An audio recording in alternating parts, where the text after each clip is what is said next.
بسم الله الرحمن الرحيم. الحمد لله وكفى، والسلام على عباده الذين اصطفى، لا سيما على نبينا المصطفى سيد ولد عدنان صلوات ربي والسلامه عليه وعلى آله وأصحابه وأتباعه وأحبابه الكرام ومن تبعه بإحسانه إلى يوم الدين، وبعد. إخوة الإيمان والأخوات، السلام عليكم ورحمة الله وبركاته. mbadi muslimolun karamo malu nashrul akhyar ngali konton wal salaha ko boyni ni nyeng mbali yambanko to kasamato ni nafura labundala ngane kuma kam folo man soto khola jalla wa ala falata la sinnalu kisi kannalu tanga shaytan wala masiboluma jinna shaytan hadamadin shaytan anila dabaruluma mbate ala dani la jalla wa ala man sama man sakallan ki wasinnalu kisi kannalu tanga wahabiyalu lama siboluma boko haramolu khawariji Daesh ISIS lu anila dabarol ni la ferol me be ma almu ala taala hannalu kisi nin ama kila hormoto kila barakolu to ululali hormol ni barakolu to karam kholu hormol ni barakolu to horma dunkewlu hormolu to hormobe mella ala taala ma fawla tento kuma kala sarimbe alayen jalla wa ala teletamu nin atidatungul marigo man somin halon ko ateleka kenin ala jongul wasaronti duniya nin l'akhirah nin ala jongul sontate ala taala me bulatanin ala kilalu noma askeni la responsibility talati kiso kuma kombe ala taala la jondolu yen kiso kuma kan abe ala taala la jondolu malenak ahmen sugandi katon ala man be sugandi oto mbata ala dani la jalla wa ala simbulande ala sugandi jonglu kono kila hormodo kila barakodo sugandi jonglu hormon ni barakodo sako ala taala la sugandi jomba me yalon ko a hatale fismante yandi nin ala dafengol beeti da dafenta kerin ala taala manyin sugandi jomba fisani menti a malaikante a jinnante a hadamadingote a kursite a laresite a sante a bankote ñin be mu dafengol ete kila ala fisara ñin beeti sallallahu alaihi wasallam sallu ala alhabibi ya ikhwana mbe kiso nemo dani lati ala bula so jirindi ñin kila baka nin kila la bundun kewlu ala dimbayaru sharifolu anin ala sahabolu anin men kabulani ala simfalu no ma kanun tewlu a terolu fokat kabula jul jokholu wala alqiyama lolu wala kuma la sutiya kama mbadi muslimulu nashrul akhyar karamu mal mbalbe yembanko to kali konton al islamo konton dirola famaji ko konton dirola tiginin tagaya konton dirola kalimo men kita ala la kiso anin ala la nemo na la barko balima al sakhuma al hirasita nintilin al nura mbalbe yembanko to nak al siyam fumma alhamdulillahi wa kafa kuma la sutiya kama telle murutanan hanimbi kana kontine kuma kan wala alhalo to me yala telbe dending nyimbuko haramu tindungulu wahabiya tindungula kuma kan wakan ado munyinti memunin kebu uku chamtimbe menna alhalo to menka mansa yamari tajirante yala anin kafrin ate wahabiya tindungo kebu uku cham anin akafunyo ko lu fanalu bayri wahabiyal be mo le nyama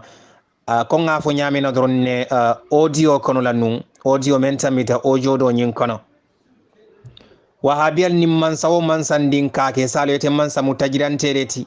ni di antu ngola miti mo faale ka diyeye ala jube fam fam bari muslimul atil min yalon ko albenin tariqo faham yarin katamini intela muhammad ibn abdul wahhab ad-dhalul mudil ani mansa mendenta ka muslimul kafiyandi iniyodi ala kefa mansalemu malon fonka nyo fam bari muslimul mansalem ay bampole koma wala nani wahabel katra wala silo kanko ika mansa diya ko le foyen danko doron mansa yetle bula do e free yetu nimbula la modula kamol kafri ani kamol nani ni tata foye sembo soto isina gido dundi ya muro dundi sanyi kanata nim mansa fangle kan ye buton lo mo nyanda sila nani wahabiyal nyambari muslimol kuma la sutiya kamma hanimbi lafta ka continue don din doron kebu oku cham ala khutubo men tambita kam mansa yamari ko anyanta pour kamofa kebu uku chamu hanyim fala kuma kan kono la ako atebenin ala taala la kuma kan fokan ni moli en gambiano ka fo ate yanko ha demokrasi lomu ni mo ha mofa e ka fami ale amanke manyam pour ka fa e nyanda sambala luwa nyatili na ka fenke kebu uku chamu ko molu men ka fa yanko demokrasi ala khutubo ko na barta jako demokrasi busit a hafo jetenne طيب سان يالو من فهم دا جامباني مسلمون kalba fam yari nyame na dron katam min tala men fam ta jawolom nyinti ko alhamdulillah wa kafa kebu uku chamu leftel kabe sariyan le tamandi la gambia bayri ako ala kutubo kono ako nu modole mu ye muso dole fa kata ka subota ka kuntu subo nyin toko fa yadu lada men kuntu haje fa da ala kutubo nyin kono ako ye non kuntu ako menga wo muso fa wo nyama fo mo nyanta bulela wala nyama bay ma fa ban kadu muneketa ko ala taala ko ni mo e mo fa nyanda pour ka mo fa ako katani dem ka demokrasi tamani woto amanya mbadi musilmon kanyim men fote malum fali kam famude jang akoytante maleko kebu uku chamu lefta kabe sharia wone tamandi la gambia odo kebu uku cham ila nyun kuma kan sonda sanyi fana lamoy mfana mbe mel la fali la kuma kankan mbe ha wakili nga songa la sanyi ngata mani gambia me ada akana ke nyintide itulolo na de kebu wahabel mara atilla mum bandi ya mu nyintite mara allamum politiku kunta ya nokoren sifa mu nyintite wodun se keno nyaadi le alhalo me yalan ko abe saudiya wose keno gambia nyaadi ye sariyan do tamandi ye sariyan do fay sariyan dan tay kawle tamandi ye sariyan kebo ci kayo be fay adu ka sariyan dan tango men tamandi ka jubere na hete febo ya tamandi na me febo kara tamandi ka sayin kebu cham yalon sanyi yemen foy ko demokrasi busi yalo ni aje fe ba fra demokrasi busi demokrasi le fongo ye sonni na wala ne ye demokrasi fongo nan ibula tala fang e kay busi tay bojang kodi yalo demokrasi le be kere wala ne bata fan demokrasi busi okay toyib saji ko mo kana tamani luwala nyanda tagla mun nasariyan e ko yete ba fokan gambia no liyanko atala ko nimmo e mo fa yafa gambia no ka fo yanko hani foka samba sariyan wala iko atoko dum foka samba ni luwala iko luwa o demokrasi abushit to yibsa imba sante je menu ka fo ka samba ni luwala sa en kebu cham nte fanan nar sa en kafte ma sa en kebu ilafta ka sariyan londi gambia o don kanake nyinti ko ka sariyan kilinta ka fula tuje wayla kanani tuje sa nga continue ngabeta follow sariyan do fanan felenti me yalon ko ala taala jalla wa ala man saba man sakallanki wa atliha nati alqur'ano kono kebu chamum bo fanan tamandilale wala muneti ala taala ko jalla wa ala man saba man sakallanki was-sariqu was-sariqatu faqta'u aydiyahuma kebu chamu afu man say ko ahanyim fanan tamandi bayri sanyi ko ilafta pour ka sariya on tamandi gambia kodi ala meldandi ni mola ko to menga menke menyanta lala oto nyim fana ngatama afo mansa ko ala taala ko sanyi basanteje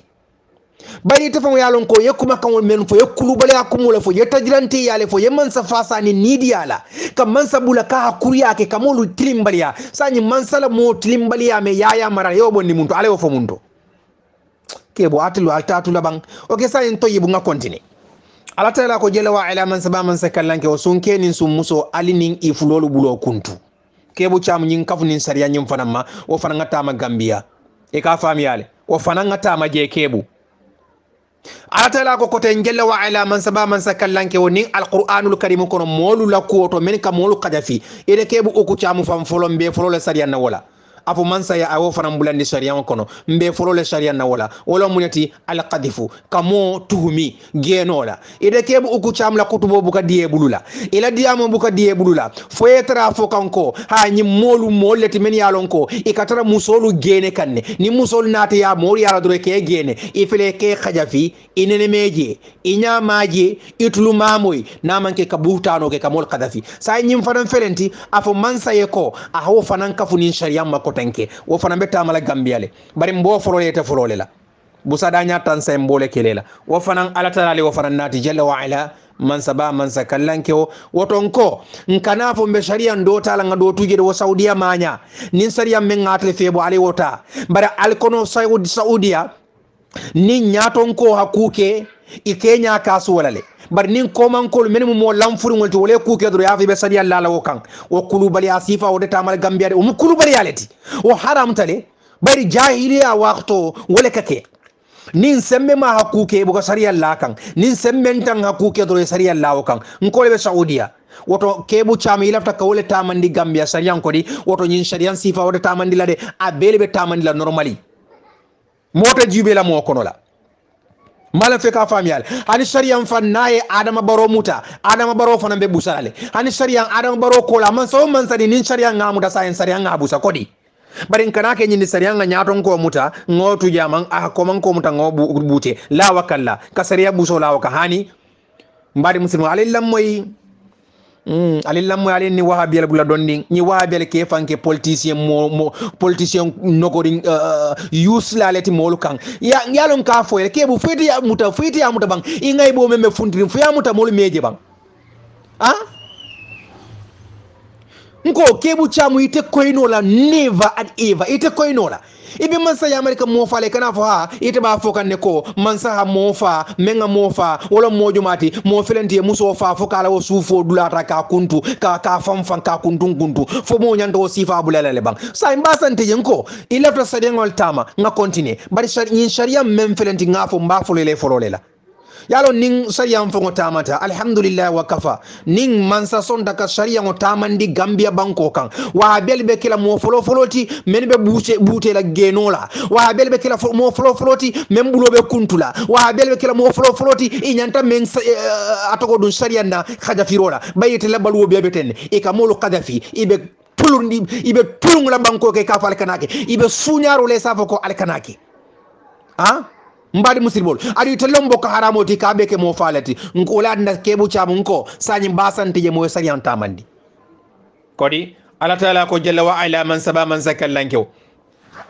walladhina yarmuna almuhsanati thumma lam ya'tu bi arba'ati shuhadaa fadhiluduhum 80 jaldatan wala taqbalu lahum shahadatan abadan wa ulaika humul fasiqun woto yaron kebu uku chama ko ita nin mobe batu ibe sharia menta fokanteng ninga tamandi ite mu molti me yalon ko ala taala hete cikanan ayebula fasiqol kono momen yale kamo tumi genola iman shede nani nati ala taala ko kila yen ko ala mari busa danya tansai alkanala shede yata muku adunia je shede ya wala mun alkanala tonya ta hanna tonya falkanata alkanala shede yata hakikatan aljalle moy famfande je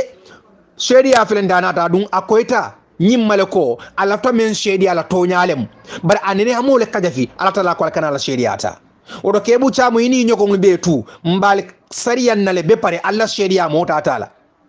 nyin sharia mfanam be dunna nin sharia kono wo fanam fo mansa ya wo fanam kafuje bare mbo foro la folo lela falsi kata woto al kana sika woto di atella kuma kam buka diale bulo fanale mole kadafi toyeb kebu chamu nyim fanam kafu sharia ma kuma dan tan drom bole folo drom nyim falan kafu sharia ma ilafta ka sharia menta manni Gambia nko ilafta ka walta manni Gambia nyin kafu sharia ma wala munati kila sallallahu alayhi wa sallam atarata men sabatita nimo hadolo min kila kafo ya busa danya tannani bari dolo min damuta wato fo baliro ke da kodolo kana min nimen ngamin kila kafo e ko ala lipar nyadi ika atogo dun samanda sing wa ila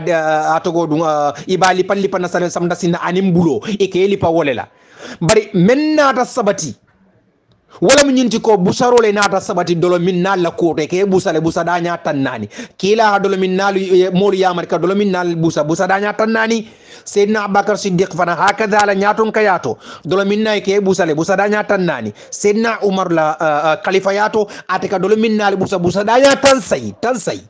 sayyidina Ali la khalifa yato ateka dolo min na busa danya tannani oto fana mbula sharia kono e nyaabe muslime dindu wala ibe dolo min kan Gambia mente banna fan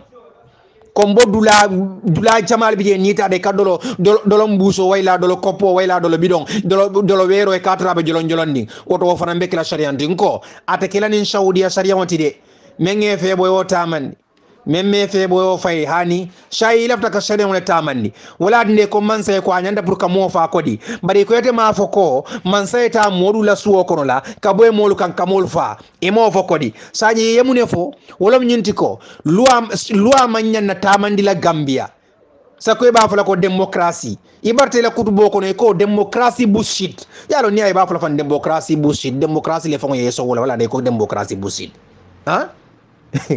ya ila ya subhanallah woto sanyi ila taka sharia wala tamandi woto nyim fana be bulana ni sharia kono afo mansa e ko mol men be baroto dolo mindula yete be muta killing ye busa danya tannani wole mu nin kila la sunno sallallahu alaihi wasallam men sabadita o fana bula sariya on kono ilafta ka sariya on tamani gambia kodi nga continue kila sallallahu alaihi wasallam la sabul fanalu tarata ika molu busa ni wole nyama sayyidina umar atika ke jallati busa danya tang sai atika ni mo busa ni wole la kebu chamu nga continue koten fema lonko muslimi ya mi yalon sa ni lafta ko wala ko mu me be ala ko be tamala gambia e ka fam yal ite fam follow mbe sharia wala tamandila de mbe kacha kan sharia ngala de ede kebu chamu follow mbe bula almami yala le follow ngelondi ngela ko kisikatun majhulul hali ate manyanna almami yala fona la ko koita moluma kumo fanan fulanja membeje yalon kabirin folo wato mena ngede sharia ila molu kajafo nimbuso man kunyeto yale be falal o fana metara sharia nyin konole basa ni man na fa woto yalan sanyi betara almami yala oto sanyi hanni mimbe cigala kelo ni kara la kebon almami yala fela kuwe koy ye faita ni molula be paran sine bule continue almami yala e ka fami adunga sedol fana le soto ko nyino mi fati nsine bule almami yala bar ninge bule almami yala fana mbe cikala ko tan nyenati nyelon ni kara ka dum ne keta fede be ala taala jalla wa ala man saba man sakallanke ay ke nyamen naten ni tambita molu nyato e ka sunkanne bayri modo fon ya fo nyen woyelon ne baake ako ni be funtile la bun ko ne ka karbanji o me masero ka dia fanfan akbar ni tata nin programme dulato alme bata je kendeke nin taro ka boyla ila taro sunkan aka sele ni mole ni memme katari nyola woto yara fan ite manyen nakela almamo te kila sallallahu alaihi wasallam je mo felenta ay laajo nyimi o manyam katala ni jamo la molu la kakata molu la sako ete men fon yale ijato fon wala ka sunkan ka mol tora masi baba woto yalo sañi nin ko be sharia tamanila ite kila almamo fana different mbe non la sañi ifelenti bota almami yala kodi tayyib nga continue sa na flo membe bul ngada sharia ngoya kila ya sallallahu alaihi wasallam kila ko sallallahu alaihi wasallam man akhadha qawsan ala ta'lim alquran qalladahu allah qawsan min an-nar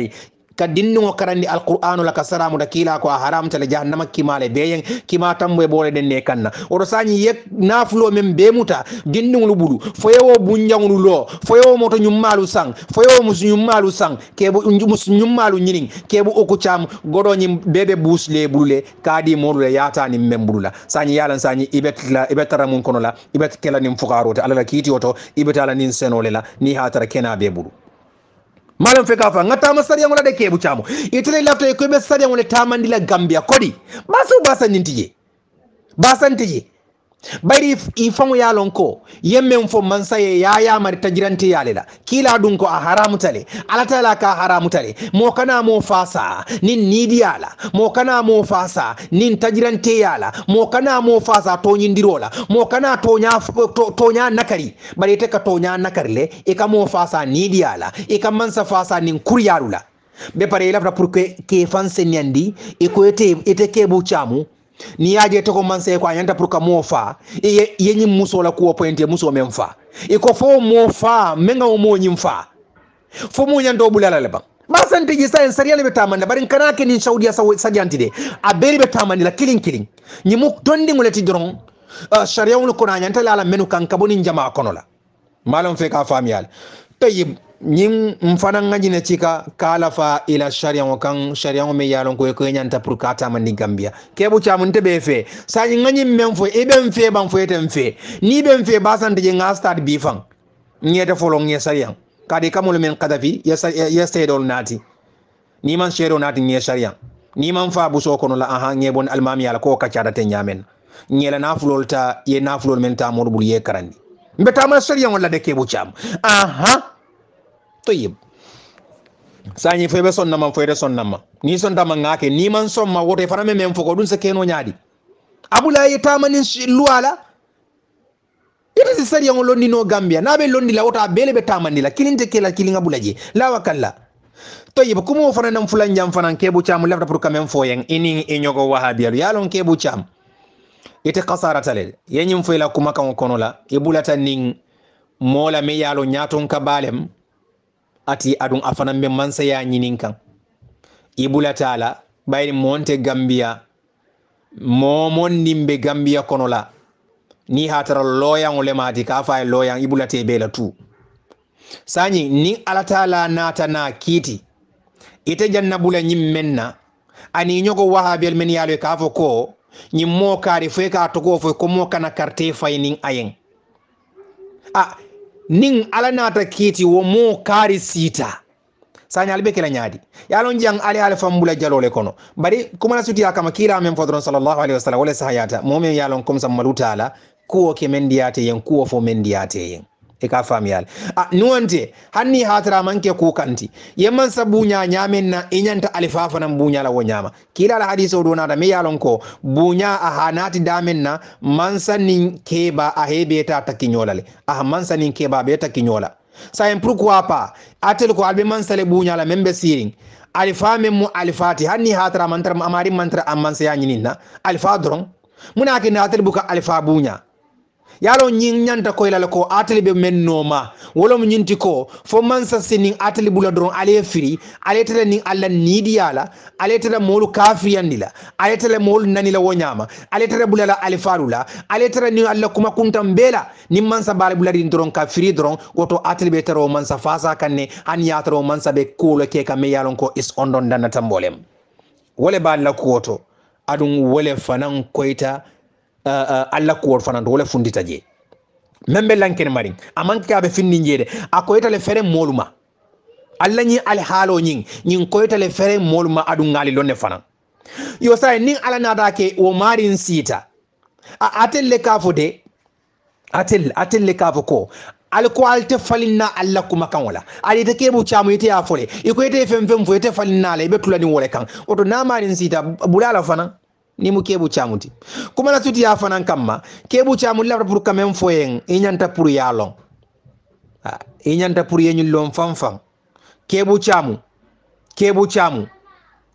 kebu itemu mo kholeti me yalon ko bani israila nolu la fune keta ni nyamenna itebe gambia nolu bulula wole nyama lafta le yenyul londe kebu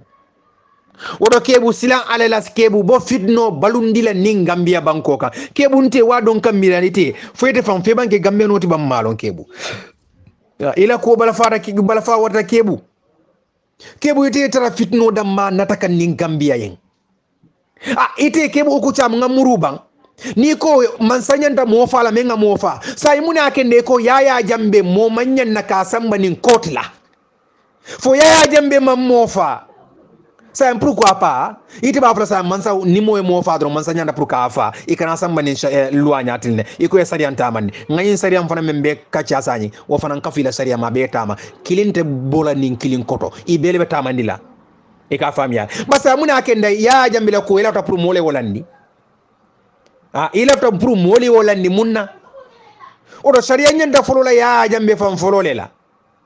adum fana ene kamem fo yaaja mi be siri wato mena ka foko mo monni ko be mansa opposo la dro inyanda ka kan kunun ko yalon atelu mo leti men yalon dro al mu bandi o leti al mo kurun leti al mu nidi antu leti non de na ba nyama al nyanda fo la yaaja be ko yaaya ete i folo le kan nyanda kunda kar mu nekeda jawara al mu alatala ne malama radiyallahu anhu wal mu atara ne mala jawara ma khayra ba jawara khayra bo ngai khayra ba ala la khayro mogo al mu ala ne malama alnyan da fula ya jambele bayra tile nyin sabatin niko mo mondi lafta ka wuli mansa kan manam ka mansa agency wo kan nyanta kuntulale fo ya jambe man mansa dole agency asita mansa siranka sa muna ke dalma fo ya jambe ko nko nyini men be agency ke bule ye agency ka to ite fanan folole hake ni ha tare ko be fala yaya woto be folole fala de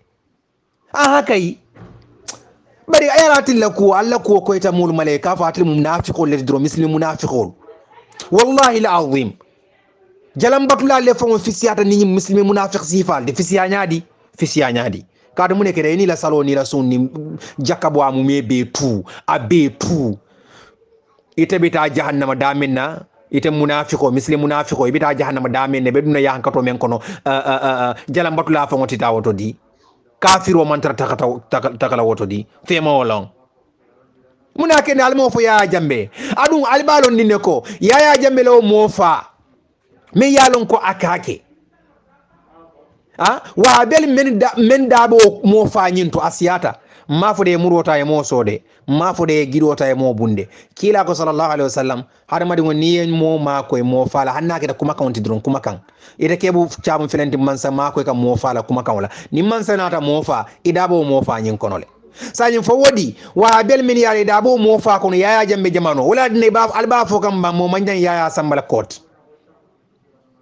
fo nyaadi lon fo kot lon fo kiti yolamba ke bo ate silana ala la jalla wa ala man saba man sakallan kew atilla mun bandi ya munyinti ya nyi kida bala fati sanyin tem fanan bayri sanyi adama le be sirin kodi ya tambitale odon ko alkana fo adama yanko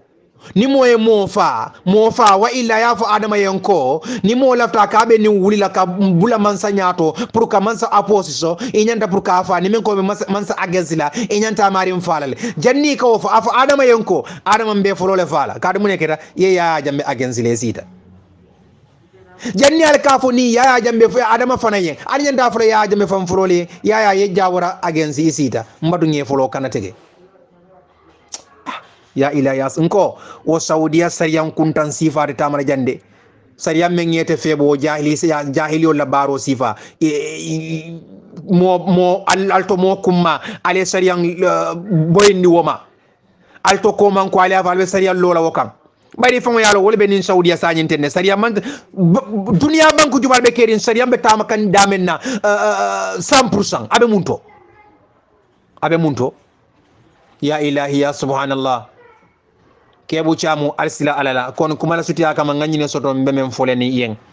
nko laftale yalon ko ibe politiko membela tu molu nyaabe ngay bolale kebu chamu ite man dulake politique ya dulati damanke ala taala la jamon konoti ikata fe be bampula dino koma labistum thawba dina li taqtula din hadamtumul islam bismil islam atel moleti men yalon dron labistum thawba dina li taqtula din ale dino der kol du nyin kanka dino kele ka dino molu kele al niyo diala labistum thawba dina li taqtula din wallahi alazim albe la firin hadamtumul islam bismil islam albe muslimi afon buruka ka muslimi afon tokol la be atel be qasara la atel be tinyala haqiqatan bitakid atel be tinyala atel be qasara la ya ilahi ya subhanallah fatil amira molu nyata la bandiya la alla politique sunkan ni nyinna atel la politico fon gana garawtale kadu muneke ta alkal fam bambu dino le koma ma sibolem nyinti nyimo ko haram yari mbaleti odo kebu chamun kane da kalo moy koten kafo ko ni moy mo fa nyanta fala ni ya tare da kalo e baye lebo fola odo nanyin sharia me yalon ko alatala le fo fanan sayta kan odo fanan kafu jede kila le efo odo fanan kafu je minal kitabi was sunna alqur'anu anin kila la sunno kila men sabati ni men labanta sabati la kila abu dolo minna la ke bute bu sadanya tan say odo fa man say wo dun sariya kono gambia ay dunje no problem ay dunje momen kamul qadafi man sedo nati ngafule foro la nge ibute musa danya tan say af man say ya dundije ko ngaka chanyame ngal konton kalu tentu kal jagi kal wol malon al sala ko boyndinye bulukunto dum fana nyanda folo la ya jambe fam folo la wo bari ya be ke sunyarolti mola gambianon la nafulo ka be ke sunyarolti adun sayin dem fanan kumo membe fo kam man sala ko to membe siri dem fo adama baro membe siri fo mune ka fala ko to foy ma fanan ala no nyogo fanan molla godota ka sunya ka ke banki muna ke ni ma fo adama wol be bulo nyanda kuntulale wala na nga fale ko ala da sono adresse sarianta man ni non tella bang dun jema se sarianta man no dunya sanyi de afonye ni la tapru ka ta man ngam fo woto d'accord wala nga fole fam folola ye mol men kadafi man serenati nge bute ila seriya fonte tala yebo almami yala ila nafulo le tebulu kadi mola yemen karandi ye nafulo kan ngebul ngamulu ndima simple mbadi muslimo nasirul akhiyan mbali mbanko dal sala ko bondinya ala kiswani ala nemo na la barako balima al sakhuma al hirasita nin tiling al nura assalamu alaikum wa rahmatullahi wa barakatuh mbadi muslimo nkaramo malu nasirul akhiyan sala ko bondinya yo kuma la sutiya kama nyinata kuma kan danta na drong kala nin shariyan kan shariyan me yalon ko wahabiya dindingo buku haramu dindingo kebu uku cham men halon alafta kabe nin shariyan woni tamandila gambia bayri ako atebe nin kuma kan gambia no liyen ala taala la alqur'anul karimul la kafo ko moye mo fenyanta pour kafa ako gambiyanolu ka fate yanko démocratie kebo oko chamu ko démocratie bullshit ko nga fonne kuma kam folo nyin kono nyame yom fanan nata nin sharia wala cika kala nin kebo oko chamu la sharia ndo nyin kam purusa nyin basan de bayra to ko bata manilale oto hanyin be la fakan ani sharia ko temula ta yemmene lo men yalon ko nteme nati ndijang a hebe kafu nyoma a hadum mansa bulu mansa tamala me kilinte tala ka kilintuje la wakalla ate possible no la wanyama wa saudiya sariyan kuntam manya nkana nyina de nko wa saudiya sanyin saudiya ya membe kering wa sariyan sifa membe je wote tamala gambia sariyan me yalon ko nayete febo wota mani memme febo wotuje adun alkala molle kam men yalon ko wol mu baydole le de sementa won lemiti alka sharia la wolle kan sembe malal te sharia la wol kan kebu cham ala taala ko jalla wa ala man saba man sakallan ke woni alqur'ano kono az-zaniyatu waz-zani fajlidu kulla wahidin minhuma mi'ata jaldatin wala ta'khudhukum bihima ra'fatun fi dinillah in kuntum tu'minuna billahi wal yawmil akhir ala taala ko jalla wa ala man saba man sakallanke o gene la musoni gene la ke ali busa da nya keme kebu chamu nyin sariyam fanan kafu nyin kuma kan ma nim manyina ngamira ne kuma kan folo nyin kono manyin kafuje ni hatra manyina manyin kafuje nin nunga kafuje le kon basanteje ani mbidron abesi takani nyola ni hatra dung mantara je fanan alhamdulillah wa kafa kebu cham muni hakenda ilafta ka sharia mo tamandi gambia ni moye mo fa ya fa ko alale yafo muni hakenda chakol men be nin gambia ibe genola genelal be genola muni hakene ma fa adama yanko anyanta ke mu me faram be busa danya keme men fudute kono la ye dinko sing ye buru kebu ye berrabun kebu nyimbula nin sharia kono la wo fanan kafu nin sharia ma ni man so nyinu be la tu woto be men fo kam man se mba fule ko be misni munafiq ya la wayi oto alal dasoro alal wobitingal danali sabari ala taala ko gene la musoni gene la ke ifen fendin ali busa danya keme kila ko sallallahu alaihi wasallam bari ni ifututale albebe rabunnale kila la hadiso hawnatinni alqur'ano kono la gene la musoni gene la ke men yale imam futu ikawolle busa danya keme kili wokini ala taala ko alkana bala fata muku ala dino kono kebu chamu febe nyinari nyi ayan nale idum balon nin ko chakol be gambia idum balon nin ko genol be kering bayete kebu ugu cham fon katara mo kendol tumi ke kol mu gene laleti iman shedo nati mbe sharia nale fan ita chebu cham ko nga fay nyame je kebu cham chakol be gambia muna kede ma fo man sayen ko a hanin ibusa mem man futu kono men futute kono din ko sing ye bute busa danya keme